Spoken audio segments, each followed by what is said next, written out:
Welcome back. Last lecture में हमने lecture 6 था हमारा और ऑलमोस्ट लेक्चर 6 या 7 था।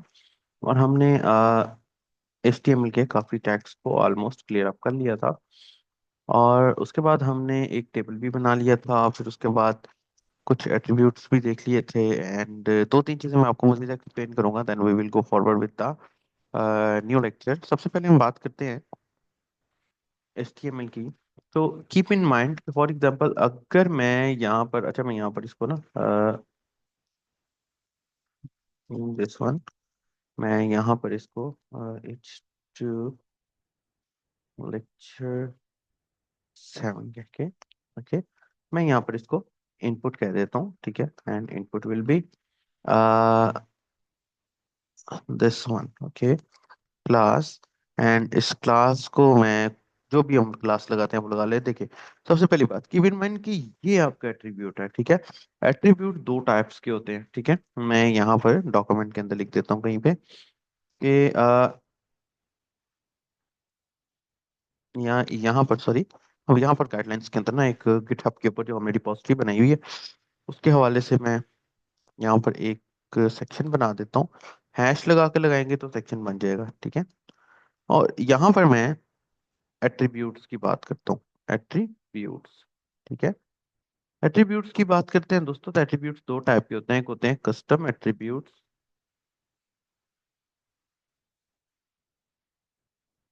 और एक होते हैं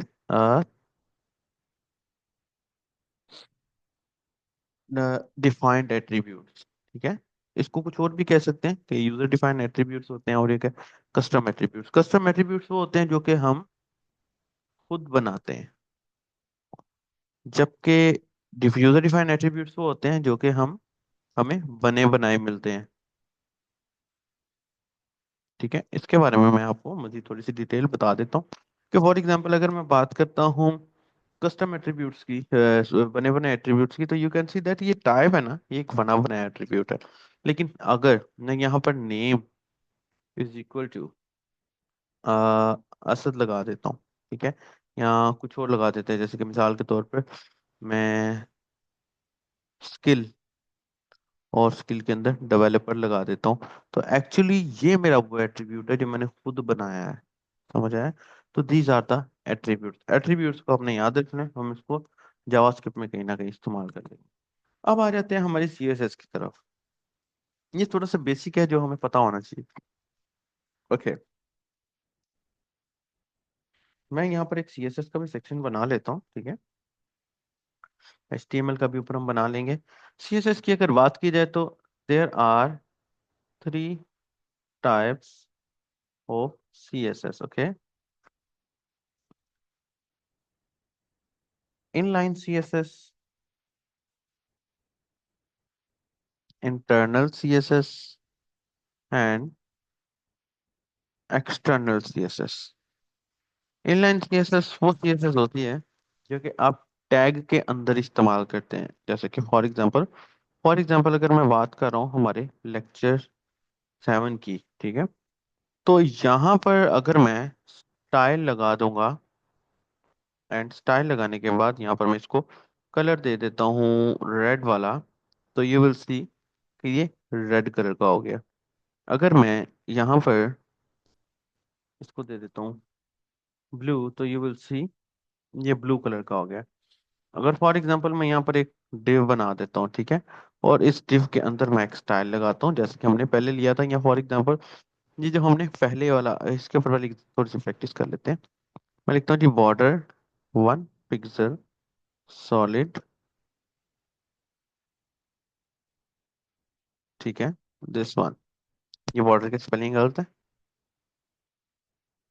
यू कैन सी कि यहाँ पर एक बॉर्डर आ गया, एक सिंपल बॉर्डर आ गया, ठीक है। अगर मैं इसको यहाँ पर इसकी हाइट भी दे देता हूँ कि भाई इसकी जो हाइट है वो 100 पिक्सल होनी चाहिए,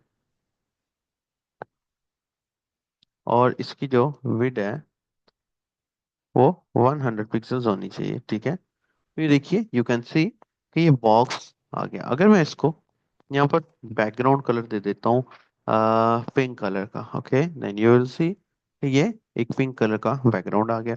अगर मैं इसको मार्जिन कर देता हूँ बॉटम के साथ 2% में, तो यू कैन सी ये नीचे से हमें मार्जिन मिल गया।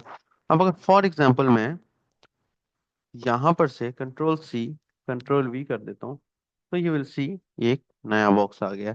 तो दैट इज अ जो है benefit of CSS. CSS basically आपके वेब पेज को मेकअप कर देती है। फॉर एग्जांपल अगर मैं यहाँ पर नीचे आता हूँ, मैं यहाँ पर नीचे आके पहले वाली डिव में ही ये स्टाइल लगा देता हूँ। स्टाइल लगाने के बाद मैं इसको बैकग्राउंड दे देता हूँ black. Okay, then you will see जब मैं इसको रिफ्रेश करूंगा, तो क्योंकि टेक्स्ट भी ब्लैक है, जिस वजह से बैकग्राउंड हमें ब्लैक मिल रहा है। लेकिन अगर मैं यहाँ पर कलर वाइट लिख देता हूँ, तो यू विल सी कि टेक्स्ट का कलर वाइट हो गया। कीप इन माइंड, अगर मैं खाली कलर लिख रहा हूँ तो वो टेक्स्ट का कलर है, अगर खाली मैं बैकग्राउंड लिख रहा हूँ तो वो बैकग्राउंड का कलर है। ठीक है, इस चीज का आपने खास किस्म का ख्याल रखना है। अगर हम टैग के अंदर कोई चीज इस्तेमाल करें हैं, दिस इज कॉल्ड स्टाइलिंग। ठीक है, इसको इनलाइन सीएसएस कहते हैं। अगर मैं यहाँ पर पैडिंग लगा देता हूँ, इसके एट्रीब्यूट्स में आपको एलिमेंट्स जो है मैं आपको बाद में एक्सप्लेन करूंगा। फॉर एग्जांपल मैं 2% बोल देता हूँ इसकी पैडिंग को, तो यू विल सी कि 2% पैडिंग में ये आ जाता है। ये देखें ना आप, ये जरा चारों तरफ से इसकी स्पेसिंग बन गई। 2% ऊपर से होगी, 2% नीचे से, 2% इधर से और 2% उधर से। ठीक है, इसी तरह अगर मैं यहाँ पर मार्जिन 1% लगा दूं, तो यू विल सी कि ऊपर से इधर, इधर से नीचे से स्पेसिंग इसकी बरकरार हो गई है, जो कि इसको अलग कर रही है दूसरी जगहों से। ठीक है, that is called inline CSS. Inline CSS के अंदर आप बहुत सारे तरीके आजमा सकते हैं, जैसे कि फॉर एग्जांपल ये हमारा एक लिस्ट हमने बनाई थी। ठीक है, लेक्चर 6 के अंदर मैं यहाँ पर आता हूँ, मैं यहाँ पर लिखता हूँ जी, मैं कहता हूँ लिस्ट